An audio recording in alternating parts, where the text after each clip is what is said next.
मैंने कभी जॉब तो नहीं किया था, मुझे आइडिया नहीं है, बट फ्रीलांसिंग में आप कितना भी कमा सकते हो। तो आपके अकॉर्डिंग क्या क्या और ऐसी लिस्ट है जो उनको आनी चाहिए? स्पेसिफिक लिस्ट नहीं है कि आपको इसके बाद ही ये सीखना है, आपको जो भी चीज़ में इंटरेस्ट आता है ना, क्योंकि इंटरेस्टिंग रहनी बहुत इंपॉर्टेंट है।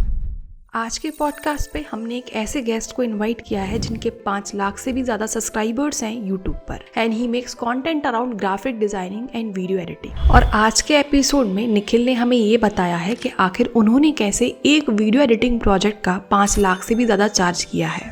ये प्रोजेक्ट किया था मैंने 2019 में, तो उसके लिए मैंने 5.5 समथिंग ऐसा था। Why is it important to learn After Effects? क्या आफ्टर इफेक्ट्स को लर्न करने से पैसे इंक्रीज हो जाते हैं? हाँ डेफिनेटली, तो अगर मुझे मोशन ग्राफिक्स आता है, मुझे आफ्टर इफेक्ट्स आता है, तो वो मेरे लिए प्लस पॉइंट होगा। And he also talked about best video editing tool that will help you. And he also talked about कि आखिर आपको पोर्टफोलियो कहाँ बनाना है और कैसे आपको हाई टिकट क्लाइंट्स मिलेंगे। सो इस पॉडकास्ट में आपको इन 4 चीजों का आंसर मिल जाएगा। How to charge high as a video editor, best tool for learning video editing, best place to make a portfolio as a beginner, and how did he charge 5 lakh rupees for one video editing projects. So let's welcome Nikhil Pawar.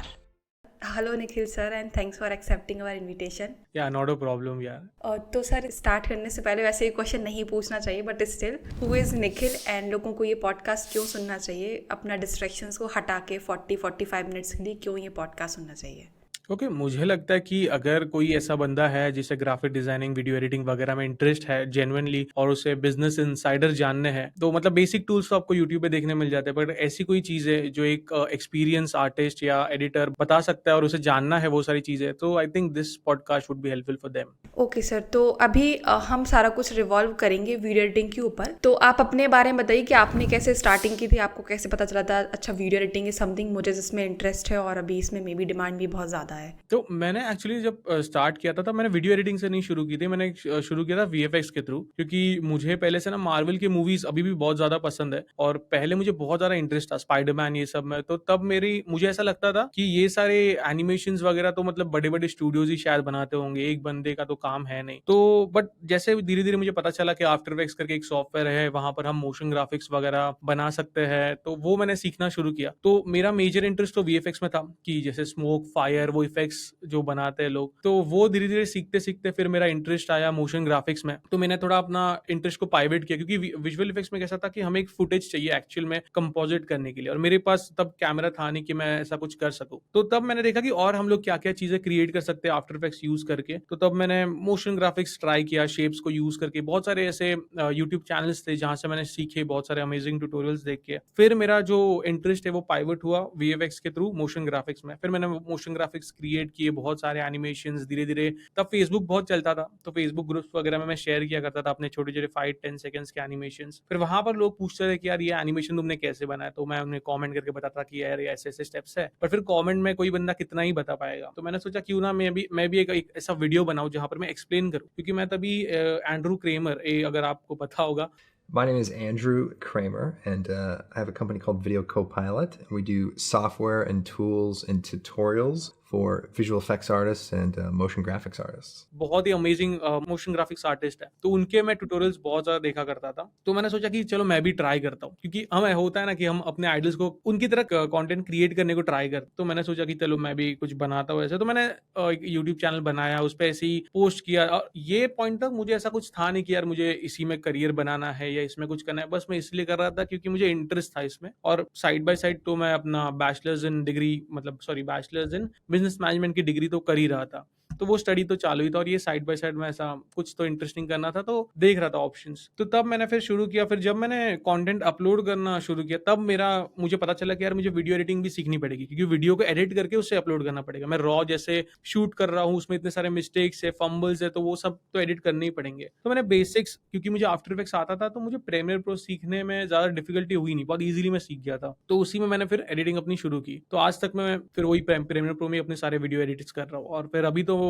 जब से मैं Instagram वगैरह पे आया हूँ, तो थोड़े और हेवी एडिट्स लगते हैं इंस्टाग्राम को, इंस्टाग्राम के वीडियोज़ को और एंगेजिंग बनाना है, एंड धीरे-धीरे फिर वीडियो एडिटिंग में भी इंटरेस्ट आते गया। तो एज़ अ कंटेंट क्रिएटर मुझे सारी चीज़ें सीखनी पड़ी, from graphic designing to motion graphics to video editing. तो इसका ये एक अच्छा पॉइंट था, मतलब एक कंटेंट क्रिएटर बनने का, कि सारी चीज़ें मुझे सीखनी पड़ी, तो उसमें मुझे हर एक चीज़ का नॉलेज आ गया। सो या basically that's how I started. तो सर अभी आपने 3-4 सॉफ्टवेयर के नाम बताएं, आफ्टर इफेक्ट्स, प्रीमियर प्रो। तो अभी इंटरनेट पे काफ़ी लड़ाई चल रही है कि प्रीमियर प्रो ज़्यादा अच्छा है, डाविंची ज़्यादा अच्छा है, आफ्टर इफेक्ट्स की ज़रूरत नहीं है, आफ्टर इफेक्ट्स बहुत इंपॉर्टेंट है। तो अकॉर्डिंग टू यू कौन सा सॉफ्टवेयर आपके हिसाब से ज़्यादा अच्छा है और वो क्यों अच्छा है, या बाकी लोगों को वो प्रेफर करना चाहिए जो आप बता रहे हो? ओके, मुझे ऐसा लगता है ना कि सॉफ्टवेयर आपको वो प्रेफ़र करना चाहिए, एक तो आपको सीखने में कौन-सा सॉफ्टवेयर इंटरेस्टिंग लगता है, कौन-सा सॉफ्टवेयर आपको लगता है कि हाँ, इससे मेरा काम निकल जाएगा या मैं जो बनाना चाहता हूँ वो बन जाएगा। और दूसरी चीज़ कि इंडस्ट्री में क्या चल रहा है, अगर आप जॉब कर रहे हो या फ्रीलांसिंग कर रहे हो, कुछ भी, तो इंडस्ट्री में कौन-सा सॉफ्टवेयर चल रहा है। हो सकता है कि आप जो सॉफ्टवेयर में आपका इंटरेस्ट है, आपको वो सॉफ्टवेयर बहुत अच्छे से आता है, बट इंडस्ट्री में उसकी डिमांड ही नहीं है, या वैसे क्लाइंट ही नहीं है कि अच्छा पे कर पाए वो सॉफ्टवेयर क्योंकि कैसा होता है ना, अभी जैसे कोई मेजर स्टूडियोज़ होते हैं या ब्रांड्स होते हैं, उनको ऐसा चाहिए कि रहता है कि उनको प्रोजेक्ट फाइल भी चाहिए होती है, कि हम भी उसमें अगर हमें कुछ एडिट करना है, बाद में हम उसे प्रमोशनल कंटेंट के लिए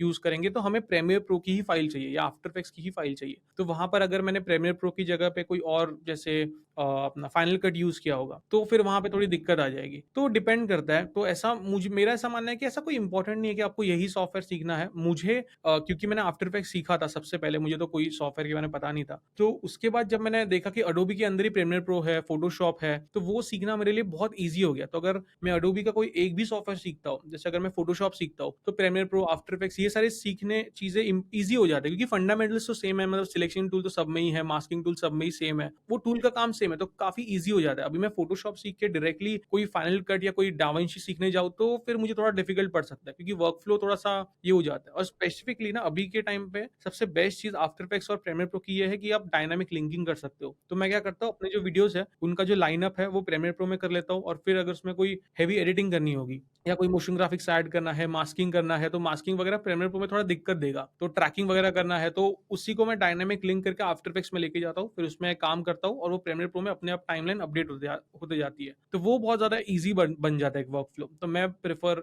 इसलिए आफ्टर इफेक्ट्स और प्रीमियर प्रो करता हूँ अपने एडिट्स के लिए। ओके, तो सर आपने पहले आफ्टर इफेक्ट्स सीखा था, उसके बाद फिर आपने फोटोशॉप, प्रीमियर प्रो, ये सारी चीज़ें सीखी थी। तो हर एक इंसान का एक अलग रोड मैप होता है जो वो फॉलो करता है। तो अकॉर्डिंग टू यू, अगर मैं बिगनर हूँ और मैं आपसे पूछती हूँ कि मुझे कैसे स्टार्ट करना चाहिए, तो आपके अकॉर्डिंग क्या रोड मैप होगा जहाँ पे मैं बेसिक वीडियो एडिटिंग भी सीख जाऊँ, मोशन ग्राफिक्स तक भी मैं पहुँच जाऊँ? ये एक्चुअली क्वेश्चन मुझे बहुत लोग पूछते हैं कि यार we need a road map to being a graphic designer या मोशन ग्राफिक्स आर्टिस्ट। तो मैं सोचता हूँ यार मेरा रोड मैप तो कितना अजीब ही रहा है कि मैंने आफ्टर इफेक्ट्स पहले सीख लिया, फिर फोटोशॉप सीखा, फिर प्रीमियर प्रो सीखा, तो मेरा तो एकदम अल्ता-पल्ता चीज़ें हो गई है। तो फिर मेरे लिए वो बहुत हँसी वाली चीज़ होती है कि यार मैं क्या ही रोड मैप बताऊँ जब मेरा ही रोड फिक्स नहीं था। आई थिंक तब आप अच्छे से बता पाओगे क्योंकि आपने उल्टे से स्टार्ट किया, तो आप बता पाओगे कि मैंने ये मिस्टेक्स की थी तो तुम्हें ये नहीं करनी है अब। बट एक्चुअली उससे ना मैंने नोटिस किया कि अगर मैं सोचा बाद में कि अगर शायद मैं फोटोशॉप पहले सीख जाता, फिर मैं आफ्टर इफेक्ट्स सीखता, तो ज़्यादा कुछ शायद फ़र्क पड़ता नहीं, क्योंकि जैसे मैंने बताया कि टूल्स तो सेम ही है, सिर्फ़ उसके यूज़ केसेस अलग है। फोटोशॉप हम यूज़ करते हैं डिज़ाइन्स बनाने, ग्राफिक डिज़ाइनिंग के लिए, आफ्टर इफेक्ट्स यूज़ करते हैं मोशन ग्राफिक्स के लिए। तो उनका पर्पस अलग है, बट आप एक कोई किसी भी टूल के अगर फंडामेंटल्स सीख जाओ, तो वो फंडामेंटल्स तो सारे इसमें सेम ही है, ब्लेंडिंग मोड सारे इसमें सेम ही है, तो वही चीज़ है। बट अगर मैं शुरू करता और मुझे पता होता कि चलो ये सॉफ्टवेयर है, तो मैं प्रेफ़र करता कि मैं फ़ोटोशॉप पहले सीखूँ, क्योंकि फ़ोटोशॉप से क्या है ना कि लाइटिंग वगैरह, क्योंकि हम अगर जैसे कोई भी थंबनेल या कुछ भी बनाते हैं, तो हम लाइटिंग वगैरह एडजस्ट करते हैं, कलर करेक्शन सीखते हैं, तो वो सारी चीज़ें फिर बाद में जब वीडियो एडिटिंग कोई सॉफ्टवेयर सीखने के लिए ज़्यादा ईज़ी पड़ेगी। तो फ़ोटोशॉप मुझे लगता है कोर सॉफ्टवेयर है जो सीखना चाहिए लोगों ने एज़ अ बिगिनर। उसके बाद फिर मैं क्या सीखूँ? फिर Premiere Pro then After Effects या हाँ, फिर Premiere After? Pro, After Effects दोनों ही सेम ही है, मतलब ऑलमोस्ट टूल्स के कंपेयर में। तो कोई भी अब ऐसा नहीं है कि आपको ये सॉफ्टवेयर सीखने के बाद ही वो सॉफ्टवेयर सीखना चाहिए। आप पैरेलली 2-3 सॉफ्टवेयर भी साथ में सीख सकते हो। क्योंकि जब मेरा जब डिग्री कंप्लीट हुई थी, तो मैंने एक डिज़ाइन स्कूल जॉइन किया था। तो वहाँ पर हमको 24-25 सॉफ्टवेयर सिखाए थे, जो कि आधे से ज़्यादा कोई काम के थे नहीं, बट हमें पैरेलली 3-4 सॉफ्टवेयर एक साथ सिखाए जाते थे। तो सीख जाते थे। तो ऐसा कोई है नहीं कि आपको आपको ये सॉफ्टवेयर सीखने के बाद ही दूसरा सॉफ्टवेयर सीखना है, आप दोनों भी साइड बाय साइड, क्योंकि दोनों का यूज़ केस अलग है, तो साइड बाय साइड सीखोगे तो ऐसा कुछ है नहीं। तो सर आपके पास कुछ सीक्रेट रिसोर्सेज जो मे बी शायद आप यूज़ करते हो या मे बी चैनल्स जो आप फॉलो करते हो to for your creativity storytelling, तो वो कुछ आप लिस्ट डाउन कर दो। सच बोलूँ ना तो मुझे ऐसे चैनल्स के ना नाम याद नहीं रहते। मुझे कैसा रहता है ना कि क्रिएटर का कोई पर्टिकुलर वीडियो पसंद आ गया तो वो वीडियो को मैं सेव करके रखता हूँ। वो क्रिएटर का नाम भी पता नहीं क्या है, क्या नहीं। बट हाँ, ऐसे कुछ-कुछ है जैसे जीएफएक्स मेंटोर है, वो बहुत सारे बिगिनर फ्रेंडली ट्यूटोरियल डालते हैं। मेरा चैनल है, मैं थोड़े एडवांस ट्यूटोरियल डालता हूँ, मतलब जिसको ऑलरेडी आता है उसको अगर कुछ नया बनाना है तो वो मेरा चैनल देख सकता है। फिर राजीव मेहता सर है, वो भी बहुत अच्छा कंटेंट, वो बहुत यूनिक कंटेंट बनाते हैं मुझे लगता है, जो कि आज की जनरेशन के साथ बहुत अच्छे से फिट बैठता है। तो ऐसे बहुत सारे इंडियन क्रिएटर्स हैं और अब्रॉड के क्रिएटर्स का मुझे उतना नाम याद नहीं रहता, बट है ऐसे बहुत सारे क्रिएटर्स। चाहिए तो मैं एक लिस्ट दे दूँगा, तुम बाद में ऐसा डिस्क्रिप्शन वगैरह में शेयर कर सकते हो। तो सर अकॉर्डिंग टू यू जैसे वीएफएक्स हो गया, मोशन ग्राफिक्स हो गया, वीडियो एडिटिंग हो गया, तो ये तो सॉफ्टवेयर सीख लिए, मैं ट्यूटोरियल्स देखूंगी लैपटॉप पे, वो चीज़ें सीख जाऊंगी। बट जैसे राजीव सर ने बताया था, स्टोरी टेलिंग एक ऐसी चीज़ होती है जो एडिटर्स को पता ही नहीं होता, वो कुछ का कुछ कर देते हैं। तो आपके हिसाब से क्या मिस्टेक्स कर रहे होंगे या ये चीज़ बहुत इंपॉर्टेंट होती है सॉफ्टवेयर्स के बाद भी जो उनको करनी चाहिए? सॉफ्टवेयर सीखना ना सिर्फ बहुत लोगों को लगता है कि अगर टूल्स आ गए तो मुझे सब कुछ आ गया वीडियो एडिटिंग का, ऐसा नहीं होता। स्टोरी टेलिंग बहुत इंपॉर्टेंट रोल है किसी भी वीडियो का। अभी वो डिपेंड करता है कि वो वीडियो कैसा है। अगर आप मूवी के एडिट्स कर रहे हो तो उसका एक पर्टिकुलर वर्क फ्लो होगा, उसकी एडिटिंग एक अलग वे में होगी। अगर आप कोई छोटी शॉर्ट फिल्म एडिट कर रहे हो उसका वर्क फ्लो अलग होगा, कोई रील एडिट कर रहे हो तो उसका वर्क फ्लो अलग होगा। मतलब कि बेसिकली अगर जैसे इंस्टाग्राम पे अगर हम कोई वीडियो एडिट कर रहे हैं तो उसका एम क्या होगा उस वीडियो का, कि ऑडियंस का रिटेंशन बनाए रखे, कि ऑडियंस को कभी भी बोर नहीं होना चाहिए। अगर मैं लंबी लंबी चीजें बातें करूंगा तो ऑडियंस बोर हो जाएगी। अगर मुझे किसी चीज को डिटेल में बताना है तो मुझे उसे एक लॉन्ग फॉर्म वीडियो में उसे क्रिएट करना पड़ेगा फॉर यूट्यूब। तो डिपेंड कि आप किस वे में अपने टूल्स को यूज करते हो, बट अगेन हाँ, उससे स्टोरी टेलिंग कन्वे करना बहुत ज्यादा इंपॉर्टेंट है किसी भी एडिट के थ्रू। तो सर ऐसा काफ़ी लोग ये भी बोलते हैं कि अगर मैं आफ्टर इफेक्ट सीख जाता हूँ तो ज़्यादा चांसेस है कि मेरे पैकेजेस कंपनीज में बढ़ जाएंगे, या मैं जब फ्रीलांसिंग करूँगा तो ज़्यादा हायर चांसेस हैं मुझे वो अपॉर्चुनिटीज़ मिलने की। तो ये चीज़ सच है या ये चीज़ मिथ है आपके अकॉर्डिंग? हाँ, डेफिनेटली। अगर मैं वीडियो एडिटर हूँ, मुझे प्रीमियर प्रो बहुत अच्छे से आता है और फिर अगर कंपनी की कोई डिमांड आती है कि हमें एक छोटा-सा मोशन ग्राफिक्स भी बना के चाहिए विद दिस वीडियो।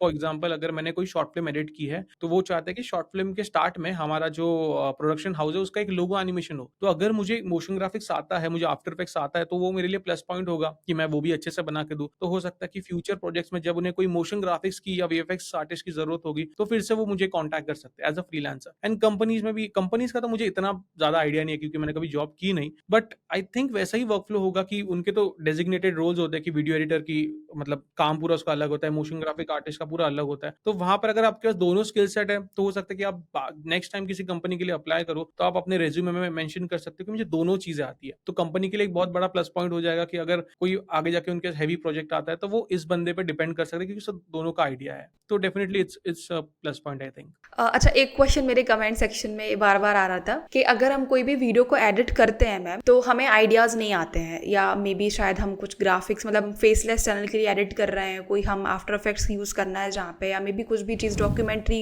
एडिट करना है हमें, तो हमें आइडियाज़ ही नहीं आते हैं। तो अकॉर्डिंग टू यू ऐसी चीज़ों को कैसे डील कर सकता है कोई भी एडिटर? बेसिकली आइडियाज़ नहीं आते, उसमें क्या होता है ना, लोग बहुत जल्दी कोई चीज़, मतलब अभी जैसे मैंने आज कुछ सॉफ्टवेयर कोई सीखना शुरू किया है, उसके टूल सीख लिए हैं, बट कौन से टूल को, कौन से इफ़ेक्ट को किस तरीके से यूज़ करना है ना, वो प्रैक्टिस के थ्रू ही आता है। वो थोड़ा-सा आप उसमें टाइम डालोगे, जैसे अभी आफ्टर इफेक्ट्स में एक इफ़ेक्ट है फ्रैक्टल नॉइज़ करके, उसमें बहुत ही लिमिटेड प्रॉपर्टीज़ है, बट लोगों ने उसे इतने ज़्यादा अलग-अलग वेज़ में यूटिलाइज़ किया है, बहुत ही एडवांस एनिमेशंस बनाने के लिए। तो सिंपल एक इफ़ेक्ट को लोगों ने अलग वे में यूज़ किया है। वो आप कब आप यूज़ कर पाओगे, जब आपको उस पर्टिकुलर इफ़ेक्ट का अच्छे से नॉलेज हो, आपने 10 बार उसके साथ कुछ ना कुछ प्रैक्टिस किया हो कि चलो ये इफ़ेक्ट को ट्राई कर लिया डाल के, इस पे कैसा लगता है। क्योंकि मैं मेरे टाइम पे वैसे ही करता था, तभी इतना इंटरनेट था नहीं मेरे पास। तो मैं क्या करता था, जो इनबिल्ट आफ्टर इफेक्ट्स में इफ़ेक्ट है उनको ही डाल के एक दूसरे के साथ मर्ज करके मिक्स एंड मैच करके ट्राई करता था कि कोई एक अच्छा एनिमेशन बना पाऊँ या नहीं। तो अभी अगर आप मेरे ट्यूटोरियल्स देखोगे ना, जो एडवांस वाले ट्यूटोरियल्स है, उसमें मैंने कुछ-कुछ ऐसे इफ़ेक्ट्स यूज़ किए हैं जिनके बारे में तो लोगों को पता ही नहीं है, और वो बहुत ही रेयरली यूज़ किए जाते हैं। और वो मुझे इसलिए पता है क्योंकि वो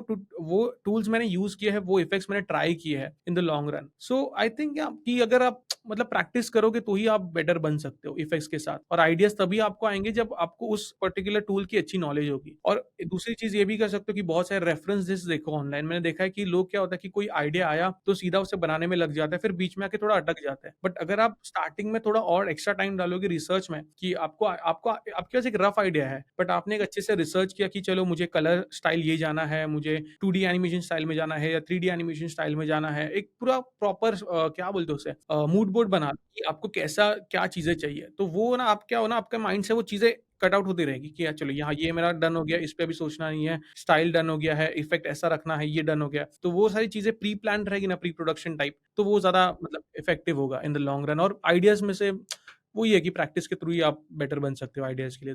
तो सर आपने फर्स्ट प्रोजेक्ट किसका किया था आफ्टर इफेक्ट्स में, या मे बी जो आपको लगा यार ये बहुत एडवांस करना पड़ेगा, आपको डर भी लगा उसको करने में, बट एट द एंड आपने उसको कर लिया, और आपकी वो प्रोसेस क्या रही थी, आपने उसको कैसे टैकल डाउन किया था? मैंने एक कॉम्प्लेक्स एनिमेशन बनाया था। एक अब्रॉड का कोई तो स्टूडियो था, उनका एक उनमें उनकी यहाँ पे रग्बी जो फुटबॉल है वो बहुत ज़्यादा फेमस है। तो उनका एक इंट्रो एनिमेशन था एक टीम का, तो वो काफ़ी ज़्यादा मुझे लगता है एडवांस था, उसमें काफ़ी टाइम चले गया था मेरा। आई थिंक इट वाज़ अराउंड एक डेढ़ महीने के आसपास चले गया था। And it was a great project, मुझे बहुत सारी चीज़ें सीखने मिली वो प्रोजेक्ट के टाइम। मुझे सबसे पहले तो मैंने एलिमेंट 3D यूज़ किया, क्योंकि एलिमेंट 3D पे इतने ज़्यादा वीडियोज़ है नहीं। तो एलिमेंट 3D एक आफ्टर इफेक्ट्स में सॉफ्टवेयर है, मतलब प्लग इन टाइप है, तो उसका यूज़ किया। उस पे ज़्यादा ट्यूटोरियल्स थे नहीं, तो उस पे थोड़ा-सा मतलब उसको सीखने में थोड़ा और टाइम इन्वेस्ट किया। तो वो एक प्रोजेक्ट मुझे लगता है मेरा one of the most toughest project था, बट एट द एंड उसका रिजल्ट जो था वो बहुत अमेजिंग था। तो उसको करने में कितना टाइम लग गया था आपको, और वो कितने मिनट कितने ए सेकंड्स एक का था? एक एक महीना तो लग गया था। It was around 2 minutes, 2 minutes का था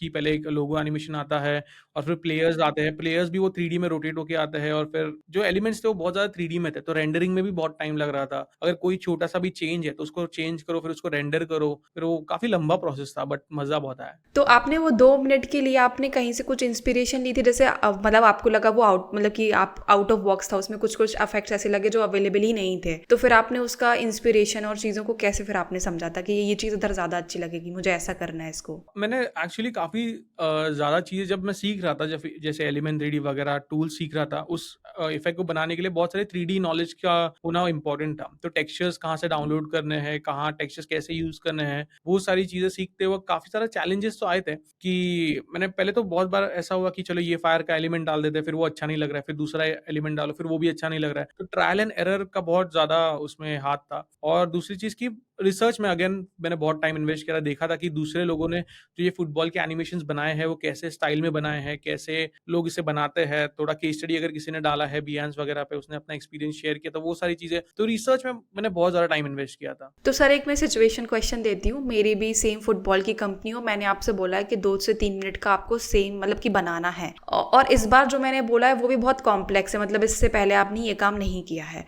तो आपका क्या रोड मैप रहेगा इस वाले वीडियो को एडिट करने में आफ्टर इफेक्ट्स में, और आप कहाँ से कैसे कैसे इंस्पिरेशन लोगे, कैसा मूड बोर्ड बनाओगे, तो वो एक बार पूरी प्रोसेस बता दीजिए ब्रेक डाउन करके। ओके, तो सबसे पहले अगर अभी ऐसा अगर कोई प्रोजेक्ट आता है, तो सबसे पहली चीज़ तो मैं बहुत प्रोजेक्ट चालू करने से भी पहले ना एक अपना क्वेश्चनर बनाऊंगा कि अगर मुझे कोई डाउट है क्या इस वाले प्रोजेक्ट में, कि क्या क्या चीज़ें मुझे लग सकती है, क्या क्या डाउट्स है, पहले वो क्लियर आउट कर लूंगा क्लाइंट के साथ। क्योंकि मेरे साइड से क्लियर रहना बहुत इंपॉर्टेंट है कि क्लाइंट को ऐसी ही स्टाइल चाहिए, या ऐसा कुछ रेफरेंसेस उनको बोलूंगा कि शेयर करो अगर आपने कोई यहाँ ऑनलाइन देखे होंगे। क्योंकि क्लाइंट ने हो सकता है ना ऑनलाइन कुछ देखा हो, उसे लगा हो कि ये बहुत स्टाइल अच्छा है, मुझे कुछ ऐसा है चाहिए, या इसके अराउंड कुछ चाहिए। तो क्लाइंट्स के साथ तो पहले मैं वो क्लियर आउट कर दूंगा, तो क्योंकि सर इससे हम क्या है कि अभी एक सेल्स कॉल भी कर सकते हैं उससे पहले, जिसमें आप मुझसे क्वेश्चंस पूछेंगे, मैं आपको उसका आंसर दे दूंगी कि मुझे ये चाहिए आपके प्रोजेक्ट में, तो मे बी आपको भी क्लियर हो जाए और ऑडियंस को भी क्लियर हो जाए। तो मेरा सबसे पहले तो क्वेश्चन रहेगा, कैसा क्वेश्चन रहेगा ना, अभी वो डिपेंड करता है कि कैसा टाइप का प्रोजेक्ट है। तो मतलब राइट। कैसा ना वो लोग कुछ जैसे कोई भी ब्रांड एक ब्रीफ देता है कि हमें हाँ ऐसा-ऐसा हाँ चाहिए, तो हाँ हाँ, उसके राइट वो राइट पढ़ते हैं राइट। ना तब ज़्यादा क्वेश्चंस आते हैं दिमाग में। But for hmm. एग्जांपल अगर मैं पूछ सकता हूँ कि आपके पास अगर कोई रेफरेंसेस हैं जो आपने ऑनलाइन देखे हो, तो वो आप मुझे शेयर कर दो। फिर अगर कोई स्पेसिफिक कलर्स आप चाहते हो, जैसे ना हमने जो बनाया था उसमें क्लाइंट की स्पेशली डिमांड थी कि वो बहुत क्रोम कलर का होना चाहिए, मतलब बहुत शाइनी और रिफ्लेक्टिव होना चाहिए, जिससे वो अट्रैक्ट करे लोगों को। तो क्या वैसा स्टाइल चाहिए या 2D या भी ऐसा भी एनिमेशंस होते हैं जो बनते 3D में है बट उनको फिर बाद में 2D स्टाइल में कन्वर्ट किया जाता है। जैसे स्पाइडरमैन का एक लेटेस्ट मूवी आया था, स्पाइडर वर्स करके कुछ तो है ऐसा मूवी, वो 3D में पूरा मूवी बना है बट उसमें जो बाद में इफेक्ट जो डाले हैं वो 2D इफेक्ट्स टाइप है, तो उससे ऐसा लगता है कि वो 2D में बनाया गया मूवी बट एक्चुअल में वो 3D में बना था। तो वैसा कुछ इफेक्ट्स चाहिए क्या? तो ऐसे बहुत सारे क्वेश्चंस डिपेंड करते हैं कि क्लाइंट की रिक्वायरमेंट क्या है। तो वो क्योंकि ये क्वेश्चनेयर अगर पूरा सही तरीके से सॉर्टेड हो जाता है तो क्लाइंट को भी एक क्लैरिटी मिलती है कि चलो ऐसा-ऐसा प्रोसेस होने वाला है। मुझे भी एक क्लैरिटी मिल जाती है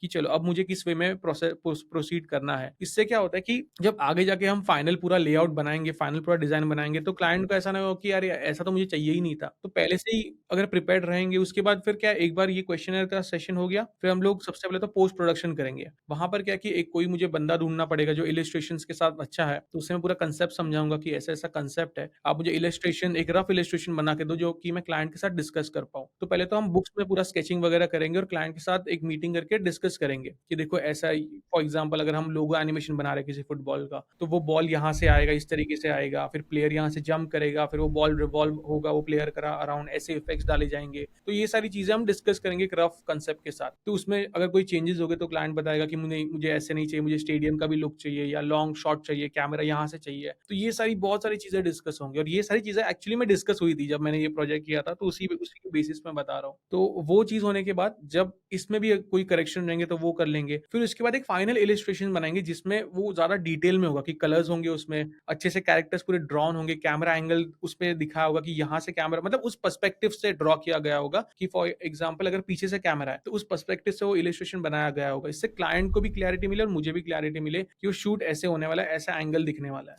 तो ये जब 2D वाला जो सीन है वो पूरा हम्म। सॉर्टेड हो जाएगा एकदम कि क्लाइंट भी फाइनल है कि हाँ, ये एंगल सब प्रॉपर है, ये शॉट प्रॉपर है। फिर हम जाके एक रफ 3D ड्राफ्ट बनाएँगे। उसमें बहुत ही लो पॉली मॉडल्स यूज़ करेंगे, उसमें टेक्सचर्स वगैरह कुछ नहीं होगा, बस बेसिक लाइटिंग वगैरह होगी और मेन तो उसमें होगा कैमरा मूवमेंट। कैमरा मूवमेंट इसमें हम फाइनल करेंगे कि कैमरा कहाँ से मूव होने वाला है क्योंकि 3D चीज़ है तो उसमें कैमरा की फ्रीडम बहुत ज़्यादा है हमारे पास। हम बहुत क्रिएटिव वे में चीज़ों को एक्सप्लेन कर सकते हैं। तो वो रफ ड्राफ्ट जब हो जाएगा पूरा, फिर हम धीरे-धीरे अगर उसमें भी कोई चेंजेज़ आते हैं कि कभी भी क्लाइंट को लगता है कि अरे नहीं यहाँ से अच्छा नहीं लग रहा है, तो फिर हम वो भी चेंज कर सकते हैं।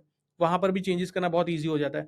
फिर जब कैमरा मूवमेंट फाइनल हो गया, एनिमेशन पूरा फाइनल होगा कि कैरेक्टर ऐसा मूव होके आ रहा है, फिर हम फाइनल लाइटिंग करेंगे, फिर हम फाइनल टेक्सचरिंग करेंगे क्योंकि क्या है टेक्सचरिंग हम लोग सबसे एंड में करेंगे क्योंकि टेक्सचरिंग करने के बाद प्रोजेक्ट काफ़ी हेवी हो जाता है। फिर रेंडरिंग में बहुत ज़्यादा टाइम जाएगा। तो टेक्सचरिंग सबसे एंड पार्ट होगा। फिर उसे धीरे-धीरे पार्ट्स में करके टेक्सचरिंग करके फिर कंप्लीट एंड फिर फाइनल उसे लेके जाएँगे एडिट के लिए। जब 3D रेंडर हो गया है, उसके पासेस निकल गए हैं, फिर प्रीमियर प्रो में डाल के उसे प्रॉपर्ली पूरा लाइन अप करेंगे और फिर वो क्लाइंट को सेंड करेंगे फर्स्ट ड्राफ्ट। तो सर आपने एक चीज़ ये कुछ लंबा ही प्रोसेस है और आपने एक और चीज़ बहुत बोली थी कि फिर आप भी मैंने थोड़ा शॉर्ट में ट्राई किया एक्सप्लेन करता हूँ, वो बहुत हाँ, लंबा प्रोसेस है। तो आपने वो स्केचेस वगैरह बनाएँगे मतलब आप वो सारी चीज़ें करोगे, फिर एक और बार स्केचेस बनाएँगे जहाँ पे कलर वगैरह भी होगा इन डिटेल। तो वो सारे मतलब कि अगर कोई बिगिनर है तो उसको तो फिर ये भी लगेगा कि मुझे स्केचिंग वगैरह में भी अच्छा होना पड़ेगा, तो ये चीज़ भी रहेगी क्या इस चीज़ में? नहीं, एक्चुअली मेरी स्केचिंग भी बहुत ज़्यादा बेकार है। तो मैं तो इतने बड़े प्रोजेक्ट तब कर पाऊँगा ना जब मेरे पास उतना अच्छा एक्सपीरियंस है। अगर उतना अच्छा एक्सपीरियंस है तो मेरे कॉन्टैक्ट भी उतने अच्छे होंगे। तो मैं राइट। आउटसोर्स करूँगा क्योंकि इलस्ट्रेशन के लिए मैं हमेशा आउटसोर्स करता हूँ, कोई ना कोई फ्रेंड है क्योंकि जब मैंने अपनी डिज़ाइन स्कूल में था तब मेरे बहुत सारे कॉन्टैक्ट बने। कोई इलस्ट्रेशन में अच्छा था, कोई वीडियो एडिटिंग में अच्छा था।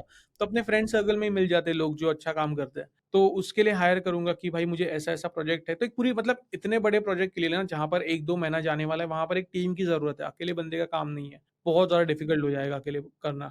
हाँ, छोटे फ्रीलांसिंग के प्रोजेक्ट है, आपको बस एक लोगो एनिमेशन बनाना है तो सही है। बट जब ऐसे मंथली प्रोजेक्ट्स हैं जहाँ पर आपके 1-2 महीने पूरे जाने वाले हैं, तो जितनी अच्छी टीम आप बना पाओ, ज़्यादा बड़ी नहीं बट 2-3 लोगों की जो क चीज़ में आप अच्छे नहीं हो, वो किसी ऐसे बंदे को काम दो जो उस चीज़ में अच्छा है, तो आपका टाइम भी बचेगा और वो टाइम में आप दूसरी चीज़ पे फ़ोकस कर पाओगे। जो बाकी का प्रोजेक्ट है, उस पर आपको क्या काम करना है, उसके रिसर्च पे आप टाइम इन्वेस्ट कर पाओगे। तो टाइम भी आपका और सेव होगा। तो सर आपने एक फिर से बोला कि डिज़ाइन स्कूल में आपको कुछ-कुछ चीज़ें सिखाई गई थी। तो आपके अकॉर्डिंग डिज़ाइन स्कूल ने जिसमें आप गए थे, उसने आपकी कहीं न कहीं क्रिएटिविटी में, सॉफ्टवेयर्स में हेल्प की है या आपको लगता है कि थोड़ी बहुत ही हेल्प की, ज़्यादा हेल्प नहीं की?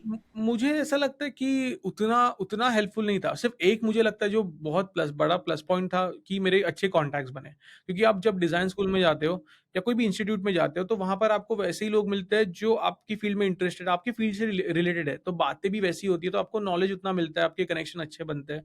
बस मुझे उतना ही प्लस पॉइंट दिखता है। बाकी जो सिखाते हैं वो लोग वो तो यूट्यूब पे भी मिल जाता है। वो सेम ही चीज़ें सिखाते हैं, कुछ अलग नहीं सिखाते। इतना इम्पोर्टेंट नहीं है बट ठीक है अगर आपको अच्छे कनेक्शन बनाने हैं, आपको एक एक्सपीरियंस चाहिए कि लोग भी कैसे काम करते हैं, आपको जानना है तो ठीक है, आप जॉइन कर सकते हो। बट आपका मेन एम है सीखना, तो यूट्यूब से भी सीख सकते हो, नॉट अ प्रॉब्लम। तो सर आपने बोला कि अगर मैं उतनी अच्छी नहीं हूँ, फॉर एग्जांपल मैं स्केचिंग में उतनी अच्छी नहीं हूँ या किसी पर्टिकुलर चीज़ में अच्छी नहीं, तो डिज़ाइन स्कूल ने आपको एटलीस्ट वो सराउंडिंग दी जहाँ पे आप उन लोगों से कनेक्ट हो पाए। बट मेरा मे भी इतना बजट नहीं है और मे भी शायद मेरी विलिंगनेस नहीं है कि मैं उधर पे जाऊँ, तो आपके अकॉर्डिंग फिर मैं कैसे ऐसे लोगों से कॉन्टैक्ट कर सकती हूँ, एक टीम बना सकती हूँ और हैवी प्रोजेक्ट्स को लेके आ सकती हूँ और उन पर काम कर सकती हूँ फिर? इस प्रोसेस में तो टाइम थोड़ा जाएगा, क्योंकि कैसे अगर मैं रैंडमली लोगों को मैसेज करूंगा, ईमेल ही करूंगा, तो हो सकता है वो ना के बराबर ही मेरे से बात करे या कांटेक्ट कर पाए। बट अगर मेरा एक इमेज है सोशल मीडिया पे, जैसे अगर इंस्टाग्राम पे हूँ, मैंने पोस्ट किए हैं, अपने बहुत सारे काम डाले हुए हैं, लोग थोड़े बहुत जानते हैं, तो मैं सामने किसी आर्टिस्ट को रीच आउट कर सकता हूँ कि हे मैंने ये मेरे प्रोजेक्ट्स है, मैंने एक नया प्रोजेक्ट लिया हुआ है और इसमें मुझे एक इलिस्ट्रेशन गाय की जरूरत है या लोगो डिजाइनर की जरूरत है, so would you be interested in collaborating for this project. तो अगर वो जेन्युइनली वो भी एक फ्रीलांसर होगा, उसे इंटरेस्ट होगा आपके काम में, तो वो डायरेक्टली कांटेक्ट कर लेगा। क्योंकि ऐसे जब मैंने अपना स्टार्ट किया था, तब मैं फेसबुक ग्रुप्स में अपना बहुत सारा काम डालता था, तो वहां से ही मुझे बहुत सारे ऐसे आर्टिस्ट मिले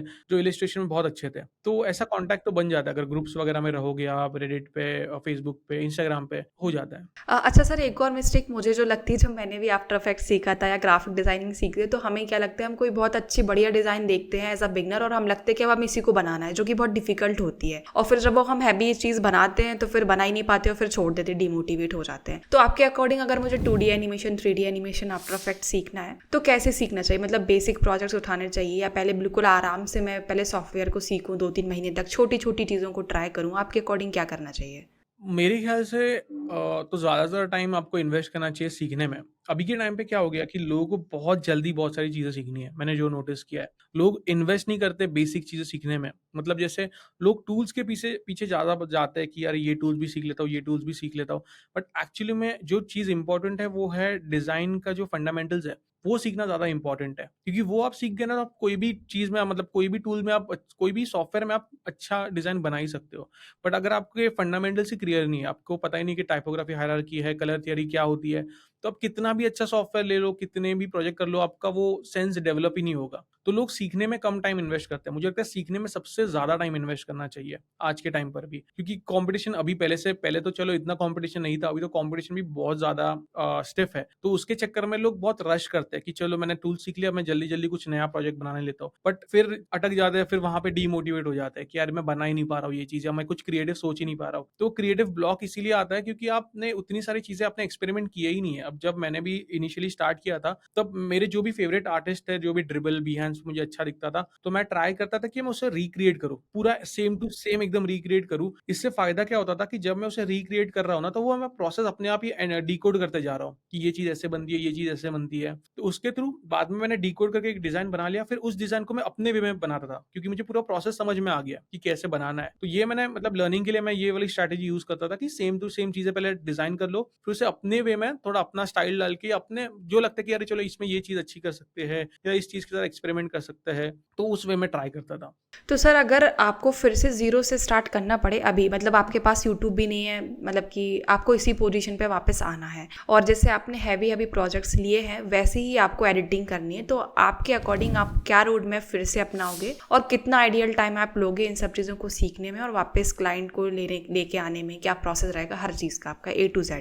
तो सीखने में तो मैं बहुत टाइम डालूँगा। जब मैंने भी शुरू किया था ना, मैंने सीखने में ही सबसे ज़्यादा टाइम इन्वेस्ट किया था, व्हिच आई थिंक कि तभी तो मैं ऐसा सोचता नहीं था, मुझे तो पता ही नहीं था क्या करना है। मैं तो बस मेरे पास टाइम था तो मैं प्रैक्टिस करते रहता था। बट उसका एक एक चीज़ ये थी ना कि तब मेरे पास इंटरनेट नहीं था, तो उसकी वजह से डिस्ट्रैक्शन भी बहुत कम था, क्योंकि इंस्टाग्राम वगैरह थे नहीं। तो उससे ना डिस्ट्रैक्शन कम था, तो मैं ज़्यादा से ज़्यादा टाइम सीखने में इन्वेस्ट करता था। अभी तो चलो हमारे फ़ोन में इंटरनेट है, तो हम फटाक से इंटरनेट पे चले गए, थोड़ा टाइम पास, ज़्यादा डिस्ट्रैक्टेड हो गए। बट पहले के टाइम पे डिस्ट्रैक्शन उतने थे नहीं, तो मेरे ख्याल से मैं मिनिमम ना दिन के आई थिंक 8 टू 10 आवर्स सिर्फ बैठे-बैठे काम ही करता रहता था। मतलब प्रैक्टिस ही करता रहता था।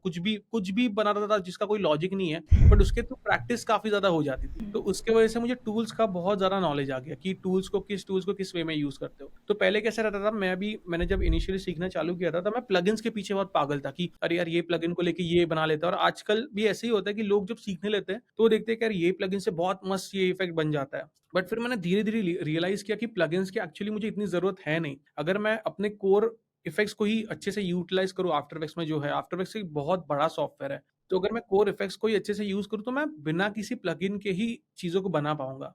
तो उससे क्या हो गया ना, फिर धीरे-धीरे मैंने अपने ट्यूटोरियल्स में भी ना प्लगइन्स यूज़ करना छोड़ दिया। अभी अभी मैंने लास्ट आई थिंक 2-3 साल से जितने भी ट्यूटोरियल्स डाले ना, उसमें एक भी प्लगइन, हार्डली 1-2 स्क्रिप्ट होंगे जिससे काम ईज़ी हो जाता है। बट प्लगइन मैंने बहुत ही कम यूज़ किया है, और जो यूज़ किया है वो भी पब्लिक डिमांड पे है कि अगर लोगों ने बोला है कि चलो इस प्लगइन को लेके एक वीडियो बनाओ, तो मैंने बनाया होगा। बट मैं ट्राई करता हूँ कि अपने वीडियोज़ को भी ना प्लगइन फ्री रखूँ, क्योंकि इससे क्या होता है, एक तो आपको ऑब्वियसली जो सीखने आया है वो $200-300 का जाके प्लगइन तो बाय नहीं करेगा एक एनिमेशन बनाने के लिए। तो अगर मैं प्लगइन फ्री रखूँगा तो कोई भी इसे सीख पाएगा। जिसके पास आफ्टर इफेक्ट्स है, उसके पास वो प्लगइन्स है, उससे वो सीख सकता है। फिर जब मुझे लगता है कि अब मुझे टूल्स का अच्छा खासा नॉलेज है, मैं अपने खुद के कुछ डिज़ाइन्स बनाऊँगा, डज़न्ट मैटर कि वो क्या है, बट अच्छे डिज़ाइन्स ट्राई करूँगा बना पाऊँ, और उसे सोशल मीडिया पे अपलोड करना शुरू करूँगा, क्योंकि मुझे लगता है कि सोशल मीडिया ही सबसे बेस्ट प्लेटफ़ॉर्म है क्लाइंट तक पहुँचने का। पोस्ट करूँगा, ऐसा नहीं कि मैंने बस पोस्ट करके छोड़ दिया, उसके साथ-साथ उसका एक बिहाइंड द प्रोसेस भी बताऊँगा कि फॉर एग्ज़ाम्पल अगर मैंने कोई लोगो डिज़ाइन बनाया है, तो उसका आइडिया मुझे कैसे आया, उसके कुछ मॉकअप्स दिखाऊँगा, उसका बैक अगर स्केचिंग्स कुछ बनाया है, तो स्केचिंग दिखाऊँगा कि चलो मैंने स्टार्ट इस डिज़ाइन से किया था, बट एट द एंड उसको थोड़ा चेंज करते-करते कि मैंने ये डिज़ाइन फाइनल किया है। तो इससे क्या है कि अगर कोई भी ऐसा बंदा है, जिसका कोई कंपनी है, कोई ब्रांड है, वो देखता है उसे, तो वो उसको पता चलेगा कि मेरा प्रोसेस क्या है, तो उसे भी थोड़ा आइडिया आ जाएगा कि ये बंदा काम कैसे करता है। चांसेस मेरा बढ़ जाएगा कि वो मुझे नेक्स्ट टाइम कॉन्टैक्ट करे, अगर उसे किसी लोगो डिज़ाइनर की ज़रूरत है। अगर मैंने सिर्फ़ बस ऐसे ही एक लोगो डाल के रखा हुआ है, तो it doesn't make any sense. But अगर मैंने मेरा पूरा थॉट प्रोसेस एक्सप्लेन किया हुआ है, एक छोटी-सी केस स्टडी के टाइप में, तो अभी के टाइम पे मैं वैसा करूँगा कि केस स्टडी में एक्सप्लेन करूँगा कि ये अगर एनिमेशन बनाया है, तो इसके पीछे ये पूरा प्रोसेस था, ये थिंकिंग आइडिया था, ये कलर पैलेट कैसे डिसाइड किया, क्यों डिसाइड किया, ये सारी चीज़ें भी डिकोड करूँ। क्योंकि क्या होता है कि अगर कोई पोटेंशियल क्लाइंट आपका काम देख रहा है, तो उसके दिमाग में ये सारे क्वेश्चंस आएँगे कि इसने ये एनिमेशन ऐसे ही क्यों बनाया? यही कलर थीम क्यों यूज़ किया? तो उसको मैंने केस स्टडी में प्रॉपर प्रेज़ेंट करूँगा, तो वो क्वेश्चन्स के आंसर उसको मिल जाएगा उस क्वेश्चन का। तो अगर नेक्स्ट टाइम उसे कोई प्रोजेक्ट मुझे देना है, तो उसको पता रहेगा कि मैं कैसे काम करता हूँ। तो उससे मेरे चांसेस काफ़ी बढ़ जाएँगे कि he hires me next time. And आप कोई भी चीज़ मतलब मे बी आप खुद से आउटरीच नहीं करोगे किसी ब्रांड के लिए, मे बी आपको लगता है मुझे इसके साथ यार काम करनी है, तो आपने कभी ऐसा किया है, खुद से रीच आउट किया है किसी ब्रांड के लिए? मैंने एक्चुअली ना किया था, बट मुझे बाद में रियलाइज़ हुआ कि मेरी पिचिंग स्किल्स इतनी अच्छी नहीं है। मुझे ऐसा लगा ना कि जब मैं ऑनलाइन जब अपना काम डालते जाता हूँ, जब सही लोगों तक पहुँचना है, वो पहुँच ही जाएगा। तो मैंने वो मुझे ऐसे एक्चुअली में ये बहुत ज़्यादा लोग पूछते हैं कि यार आप कैसे पिच करते हो? क्योंकि मैंने बहुत सारे क्लाइंट्स के साथ काम किया है, बहुत सारे बड़े-बड़े ब्रांड्स के साथ काम किया है, बट मुझे एक्चुअली में पिचिंग आती ही नहीं है, क्योंकि मुझे आइडिया नहीं कि कैसे प्रॉपर्ली पिच करते हैं ब्रांड को। अभी तो मैं ब्रांड को बस मैसेज या डीएम कर देता हूँ कि hey would you like to collaborate, this is my profile, you can check out, बस इतना ही लिख देता हूँ। क्योंकि अभी मेरे पास काम है ना, वो जो देख सकता है, क्योंकि मतलब मेरा काम मेरे लिए बात कर रहा है, ऐसा हो गया है। So that is the best way I think, क्योंकि लोग देख सकते हैं कि चलो ऐसा-ऐसा कंटेंट बनाया है इस बंदे ने, तो मुझे अलग से कुछ उनको इम्प्रेस करने के लिए बात करने की ज़रूरत ही नहीं है। Let the work talk for yourself. तो फिर आपने बोला कि आपकी पिचिंग स्किल्स इतनी अच्छी नहीं थी, तो आपके स्टार्टिंग के जो इनिशियल क्लाइंट्स आए थे, जिस टाइम पे आपकी ब्रांड वैल्यू में भी उतनी ना हो, तो आपके वो क्लाइंट्स कैसे आए थे आपके पास? वो ज़्यादातर फ़ेसबुक से आए थे, फ़ेसबुक ग्रुप्स के थ्रू आए थे, और ज़्यादातर वर्ड ऑफ माउथ से आए थे। अगर मैं किसी के साथ काम कर रहा हूँ, उसको वो काम अच्छा लगा, और मैं क्या करता था ना, मैंने ऐसे बहुत सारे पॉडकास्ट वगैरह तब सुनते रहता था, जभी भी काम-वाम कर रहा हूँ। तो उसमें 1-2 पॉडकास्ट में मैंने ये सुना था कि हमेशा आप जब इनिशियल स्टेज पे हो ना, तो ओवर डिलीवर करो। जो क्लाइंट ने एक्सपेक्ट किया है, उससे बेटर ही डिलीवर करो, ताकि वो तो क्लाइंट आपके पास रहेगा ही, और वो भी और अपने फ्रेंड्स के साथ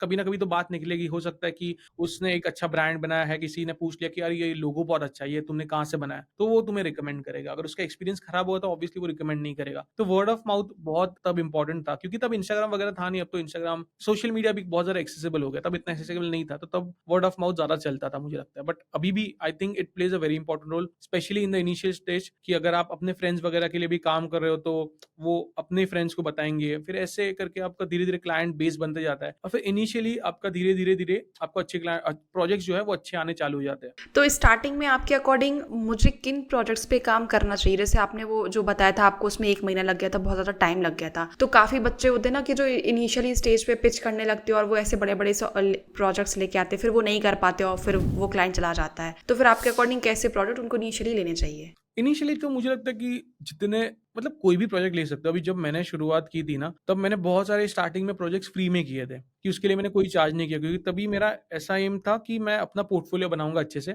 और जब वो पोर्टफोलियो बन जाएगा तब मैं अच्छे क्लाइंट्स को पिच करूँगा, ऐसा ऐसा प्लान था। तो तब मैंने आई थिंक 20-30 प्रोजेक्ट्स जो थे, और बहुत बहुत छोटे प्रोजेक्ट थे, मतलब लोगो डिज़ाइनिंग, पोस्टर डिज़ाइनिंग वगैरह, वो मैंने सारी चीज़ें फ्री में की थी। बट फिर जब मुझे लगा कि कोई पोटेंशियल क्लाइंट दिख रहा है, तो उसको मैंने जब ऐसा भेजा कि चलो ये मेरा डिज़ाइन है, ये मैंने ब्रांड्स के लिए डिज़ाइन किया है, ये ये मेरा प्रोसेस है। मतलब वो भी पिच भी कैसे किया, ईमेल के थ्रू नहीं, ऐसे ही बस कॉल कॉन्टैक्ट में है, उसको मैसेज कर लिया व्हाट्सएप पे, तो उस वे में मैं उसको बता दिया। तो अगर वो उसको अच्छा लगा तो मतलब प्रोजेक्ट मिल गया। फिर धीरे-धीरे करके उसको अगर अच्छा लगा फिर उसने और लोगों को बताया। तो यही वे में मैंने शुरुआत की थी। तो आई थिंक लोग भी ऐसे ही कर सकते हैं कि वर्ड ऑफ माउथ से चालू करो, छोटे-छोटे प्रोजेक्ट करो। बहुत ही अभी के टाइम पे क्या हो गया कि बहुत लोगों को डायरेक्टली बड़े प्रोजेक्ट करने हैं। बड़े प्रोजेक्ट्स तो चलो बात-बीत करके मिल जाते हैं, हम बहुत सारी बड़ी-बड़ी बातें तो कर लेंगे, बट जब एग्जीक्यूशन का टाइम आएगा राइट। तो फिर नहीं कर पाएँगे। तो क्या है कि एक तो तुम कर भी नहीं पाए और वो क्लाइंट के साथ तुम्हारा इमेज भी खराब हो गया कि नेक्स्ट टाइम वो तुम्हें ट्रस्ट नहीं कर पाएगा। तो ट्रस्ट भी एक बहुत बड़ा फैक्टर है, जब आप इतने बड़े-बड़े प्रोजेक्ट्स करते हो, क्योंकि आपका टाइम इन्वॉल्व हो रहा है, पैसे इन्वॉल्व हो रहे हैं। सो उसको सारी चीज़ों को जस्टिफाई करना बहुत इंपॉर्टेंट है आई थिंक। क्योंकि जो आपने बड़ी-बड़ी बात बोली ना, तो ऐसे मैं भी हायरिंग करती हूँ किसी एडिटर को, तो वो भी कहते हैं हाँ, ये एडिटिंग तो हम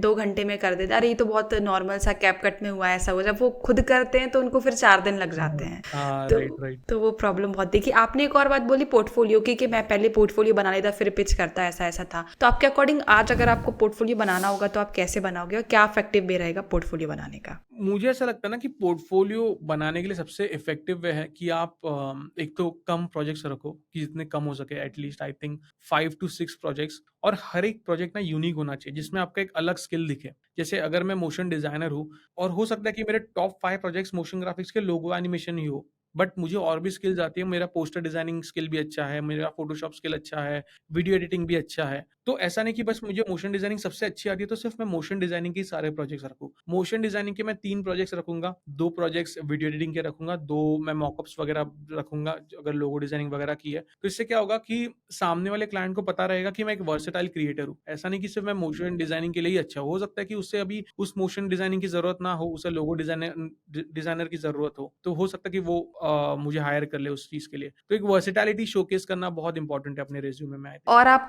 कहाँ पे पोर्टफोलियो बनाओगे अपना? कैनवा वेबसाइट पे बनाओगे या कोई वेबसाइट या गूगल ड्राइव पे डालोगे हाँ, डालोगे मतलब आप? बिहेंस पे भी कर सकते हो। ऐसा कोई स्पेसिफिक हाँ। है नहीं कि मतलब बिहेंस पे बना सकते हो, ड्रिबल पे बना सकते हो, गूगल ड्राइव पे बना सकते हो, कोई ऐसा स्पेसिफिक वेबसाइट नहीं है। बट हाँ, अगर ऑनलाइन रहेगा इंस्टाग्राम पे बना दो, तो कोई इश्यू नहीं है, कहाँ पे भी रख सकते हो। जहाँ पर लोग आपका काम देख पाएँ, वहाँ पर रखो तो बेस्ट है। अच्छा सर, आपने इतने सारे सॉफ्टवेयर को सीखा भी है, इतनी स्किल्स को भी आपने सीखा है, तो आपको कितना टाइम लग गया? क्योंकि लोग आज के टाइम पे लोगों को लगता है कि हमें ये भी नहीं आता यार, वो प्रेशराइज हो जाते हैं, वो सोचते हैं कि हम तो इतना कम कमा रहे हैं, 1-2 लाख रुपए कमा रहे हैं फ्रीलांसर, तो हम तो इतना कमा ही नहीं पा रहे, तो वो प्रेशराइज हो जाते हैं। तो आपको कितना टाइम लगा था और मतलब कितनी चीज़ें होती हैं जो रियलिटी होती है, इतना टाइम तो लगता ही है सबको? मैं सच बोलूँ तो यार मैं तो अभी भी सीख ही रहा हूँ। अभी आफ्टर इफेक्ट्स भी इतना बड़ा सॉफ्टवेयर है कि अभी भी मुझे नई-नई चीज़ें पता ही चल रही है कि कैसे क्या चीज़ें होती है। बट मैंने एक चीज़ नोटिस की है ना, लोग क्या होता है कि अगर कोई बंदा फ़ोटोशॉप सीख रहा है, तो फ़ोटोशॉप का हर एक टूल सीखने में लग जाता है। हो सकता है कि उसे वो सारे टूल्स की ज़रूरत ही ना पड़े। अभी फ़ोटोशॉप में इतने सारे टूल्स हैं, बट मुझे भी फ़ोटोशॉप पूरी तरीके से नहीं आता, बट मैंने वो चीज़ें अच्छे से सीख ली है जिसकी मुझे ज़रूरत है। जैसे फ़ोटोशॉप अभी के टाइम पे अभी तो मैंने फ्रीलांसिंग बहुत ऑलमोस्ट ना के बराबर करता हूँ। मैं अभी पूरा अपना टाइम कंटेंट क्रिएशन में देता हूँ।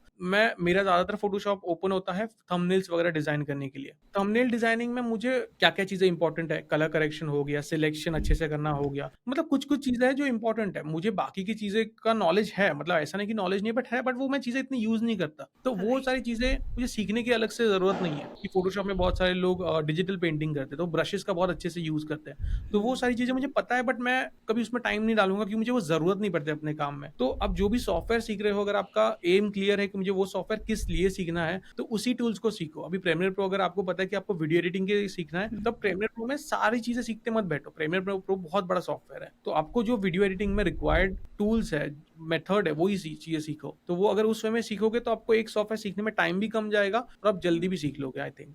सर, अकॉर्डिंग टू यू, अगर मैं वीएफएक्स वगैरह मोशन ग्राफिक्स में जाती हूँ तो मुझे स्टार्टिंग में कितना मिल सकता है और हायर लेवल कितना हो सकता है इसका? अभी मैंने कभी जॉब तो नहीं किया था, मुझे आइडिया नहीं है, बट मेरे फ्रेंड्स करते तो स्टार्टिंग सैलरी आई थिंक होती है अराउंड 20-25,000। अगर आप एक अच्छे क्रिएटर हो तो आप उतनी तो मिल ही जाती है, 30,000 तक मिल जाती है स्टार्टिंग। जॉब करते हो तो फ्रीलांसिंग में तो ऐसी कोई लिमिट नहीं है, फ्रीलांसिंग तो अपने आपके स्किल सेट पर है, तो फ्रीलांसिंग में आप कितना भी कमा सकते हो। बट मेरे ऐसे भी फ्रेंड्स हैं जो जॉब के थ्रू भी उनकी मंथली सैलरी 2 लाख है, 2.5 लाख है, जो यूआई डिजाइनर्स है ज़ोमैटो वगैरह में। तो ऐसे भी लोग हैं, तो ऐसा कोई लिमिट नहीं है, बट हाँ, ऐसा है कि इनिशियल आपको मिलेगा 15-20,000 से आप स्टार्ट करोगे। बट हाँ, जॉब में क्या है ना कि जो इंक्रीमेंट होगा आपको बहुत स्लो होगा। फ्रीलांसिंग में आप डायरेक्टली बड़े क्लाइंट्स को पिच कर सकते हो कुछ प्रोजेक्ट्स करने के बाद। और सर आपने जैसे ग्राफिक डिज़ाइनिंग भी आपको आता है, तो मुझे ये चीज़ पता है कि जिसको ग्राफिक डिज़ाइनिंग आता होगा वो वीडियो एडिटिंग के बेसिक्स बहुत अच्छे से कर लेगा। टाइपोग्राफी, अलाइनमेंट्स होता है, नेगेटिव स्पेसिंग होता है। लेकिन आजकल जो वीडियो एडिटर्स होते हैं वो सोचते हैं कि मुझे वीडियो एडिटिंग में जाना है, अच्छा मैं अब ये प्रीमियर प्रो सीखूंगा या दाविंची सीखूंगा, और उसको सीखने में लग जाते हैं और वो वीडियो रॉ फुटेज उठा के उनमें एडिटिंग करना शुरू कर देते हैं। बट उनको ग्राफिक डिज़ाइनिंग नहीं आती, तो उनको दिक्कत आती है आगे चल के। तो अकॉर्डिंग टू यू क्या ग्राफिक डिज़ाइनिंग इनिशियल स्टेज पे वीडियो एडिटिंग सीखने से पहले 10-15 दिन उनको ग्राफिक डिज़ाइनिंग सीखनी चाहिए क्या? सीखनी तो चाहिए, जैसे मैंने पहले भी कहा कि डिज़ाइन फंडामेंटल्स तो हर एक जगह पे काम आएँगे। अगर आप टाइपोग्राफी हायरार्की सीखोगे, तो वो हर एक जगह पे काम आएगा। अगर आप पोस्टर बना रहे हो, तो वहाँ पे काम आएगा। अगर कोई स्लाइड एनिमेशन बना रहे हो आफ्टर इफेक्ट्स में, तो काम आएगा। अगर आप टेक्स्ट एनिमेशन डाल रहे हो प्रीमियर प्रो में, तो वहाँ पे भी काम आएगा। तो वो हर एक जगह पे काम आएगा। तो डिज़ाइन फंडामेंटल एक ऐसी चीज़ है जो पूरे जो एक डिज़ाइन फील्ड ही है, डिज़ाइनिंग फील्ड है ना, जिसमें वीडियो एडिटिंग हो गया, एनिमेशन हो गया, वो सारी चीज़ों के लिए अप्लाई होता है। तो वो सारी चीज़ें सीखना बहुत इम्पोर्टेंट है। और मेरे ख्याल से एटलीस्ट आप किसी भी फील्ड में आ रहे हो ना, आप ये सारे जो फंडामेंटल्स है, इसमें इसको सीखने में 1 से 2 महीने अच्छे से दो। देखो कि लोगों ने कैसे-कैसे यूटिलाइज़ किया है। ऐसे बहुत सारे कोर्सेज़ है, फ्री कोर्सेज़ है, यूट्यूब पे वीडियोज़ है, लोगों ने बनाए हुए हैं कि कलर थियरी क्या होती है, कलर कॉम्बिनेशन क्या होता है। मेरे ऐसे बहुत सारे फ्रेंड्स भी है ना, जो एनिमेशन बहुत अच्छा बना लेते हैं, बट कलर्स कलर्स जब यूज़ करने की बात आती है, तो बहुत घटिया कलर यूज़ करते हैं। कोई सेंस ही नहीं बनता। तो फिर वहाँ पर वो मार खा जाते हैं। तो इसलिए कलर कॉम्बिनेशन किस तरीके से यूटिलाइज़ करना है, वो सारी चीज़ें भी सीखना बहुत इम्पोर्टेंट है। मैंने भी एज अ ग्राफिक डिज़ाइनर ये सीखा था कि किसी भी पोस्टर में या किसी भी चीज़ में 2 से ज़्यादा मैक्सिमम 3 कलर यूज़ कर लो, बट उससे ज़्यादा कभी यूज़ मत करो, बहुत ख़राब लगता है। और मैं अभी वीडियो एडिटिंग में काफ़ी लोगों को जब हायर करती हूँ, पोर्टफोलियो में देखती हूँ कि वो एक ही वीडियो में 4 से 5 कलर यूज़ कर देते हैं, और वो बहुत ऑड लगता है देखने में। तो मुझे लगता है शायद उनके ग्राफिक डिज़ाइनिंग के प्रिंसिपल क्लियर नहीं है, तो मे बी शायद हुँ, ये हुँ, हुँ। प्रॉब्लम्स आ रही है। हाँ, तो हो सकती है डेफ़िनिटली। तो आपने बोला 1 से 2 महीने बेसिक्स क्लियर करने हैं। लास्ट क्वेश्चन मेरा यही है कि क्या-क्या वो बेसिक्स हैं जो आप लिस्ट डाउन कर दो सारे, तो मे बी अगर जिसने वीडियो एडिटिंग स्टार्ट कर भी दी होगी, तो भी वो वापस जा के जहाँ पे प्रॉब्लम आएगी वो फिक्स कर सकता है उसको वापस जाके, और जो इनिशियल स्टेज पे होगा वो तो प्रॉपर 1-2 महीने लगा के सीख जाए ये चीज़। और ये जो मैं 1-2 महीने बोल रहा हूँ ना, ये तो मैं मतलब बस एक आइडिया देने के लिए बोल रहा हूँ। ऐसा ज़रूरी राइट, नहीं कि राइट। आपको 1-2 महीने में हाँ। सीखना ही है। हो सकता है हर एक का टाइम अलग-अलग होता है। कोई 1 महीने में सीख लेगा, कोई 1 दिन में भी सीख लेगा। तो हर एक को अपने हिसाब से करना चाहिए। मुझे नहीं लगता कि ऐसा किसी को भी सोचना चाहिए कि यार 1 महीना मैंने बोला है तो 1 महीने में ही करना है, ऐसा नहीं है।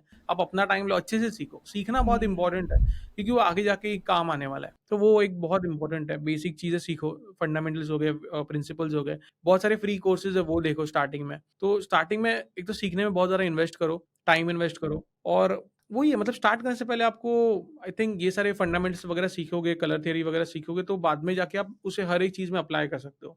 फिर आप मोशन डिज़ाइनिंग करो, लोगो डिज़ाइनिंग करो, कुछ भी करो। कलर थ्योरी होती है, टाइपोग्राफी होती है, नेगेटिव स्पेसिंग हो जाती है, एक स्टोरी टेलिंग का एलिमेंट हो रहा था। तो आपके अकॉर्डिंग क्या-क्या और ऐसी लिस्ट है जो उनको आनी चाहिए?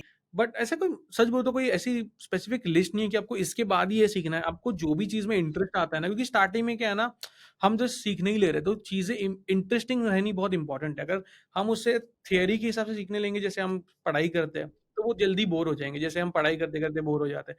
बट ह अगर हम उसे इंटरेस्टिंग वे में सीखने लेंगे कि यार मुझे ना लोगो डिज़ाइनिंग में बहुत इंटरेस्ट है, तो मैं इसके रिलेटेड थोड़ा रिसर्च करता हूँ। तो मुझे इंटरेस्ट रहेगा तो मैं अच्छे से सीख पाऊँगा।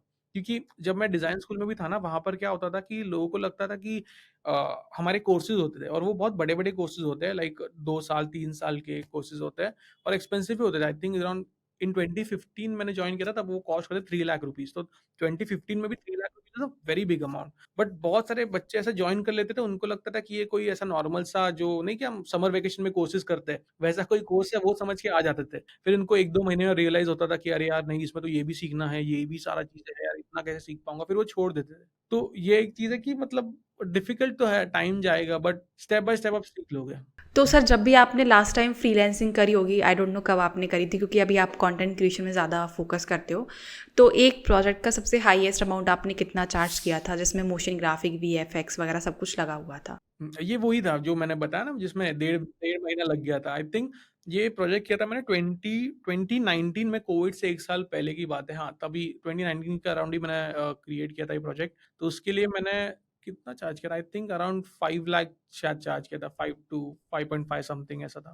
मुझे एग्ज़ैक्टली याद नहीं है, क्योंकि डॉलर्स में था वो कुछ, बट हाँ, वो बहुत बढ़िया बट फिर भी मुझे लगता है मैंने बहुत कम चार्ज किया, क्योंकि वो बहुत बड़ा प्रोजेक्ट था, किसी फुटबॉल स्पोर्ट्स लीग के लिए था। हाँ, तो हाँ, तभी हाँ। क्योंकि एक्सपीरियंस भी उतना नहीं था, अभी से हुँ, कितना हुँ। 6 साल पहले की बात है, तो तभी राइट, एक्सपीरियंस भी राइट। उतना नहीं था।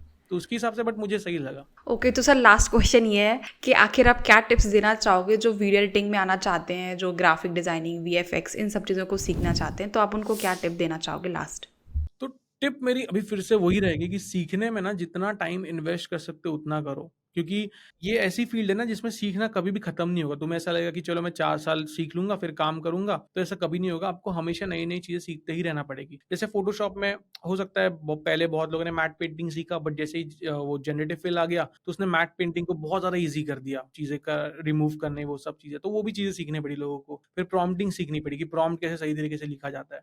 हमेशा सीखते ही रहना पड़ेगा, क्योंकि ये टूल्स जो है ये इवॉल्व होते रहेंगे विद टाइम। तो सीखना, लर्निंग, ये ऐसी फील्ड है कि इसमें लर्निंग कभी खत्म नहीं होगी। तो अगर आप इस फील्ड में आ रहे हो तो इस माइंडसेट के साथ आओ कि आपको नई नई चीजें सीखते ही रहना पड़ेगा। आप कभी भी एक स्टेज पे आके स्टिल नहीं रुक सकते। तो हमेशा आपको क्रिएटिव माइंड, वो अगर आपको जेन्युइनली क्रिएटिव हो आप, कि आपको नई नई चीजें क्रिएट करना पसंद है, तो ही आप इस फील्ड में टिके रह सकते हो। आई थिंक सर आपने सारे क्वेश्चंस का आंसर दे दिया। जो भी बिगिनर्स होंगे उनको बहुत हेल्प मिलेगी। आई होप हम फिर से मिलेंगे और फिर से जल्दी एक पॉडकास्ट शूट करेंगे। या sure.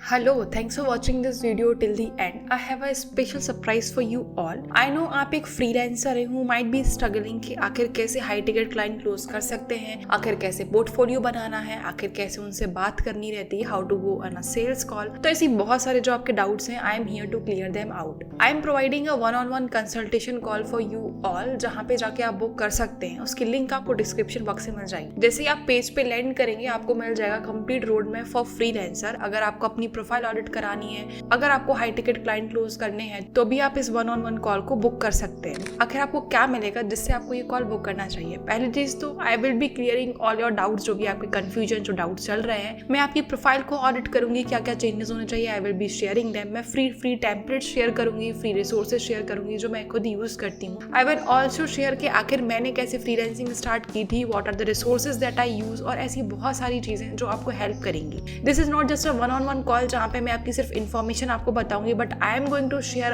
All the knowledge, all the things जो मैंने अभी तक यूज की हैं, that will help you to close high ticket clients. और जो भी दिक्कत आपको आ रही है, you can overcome them. So don't just wait, go and book that 1-on-1 call with me.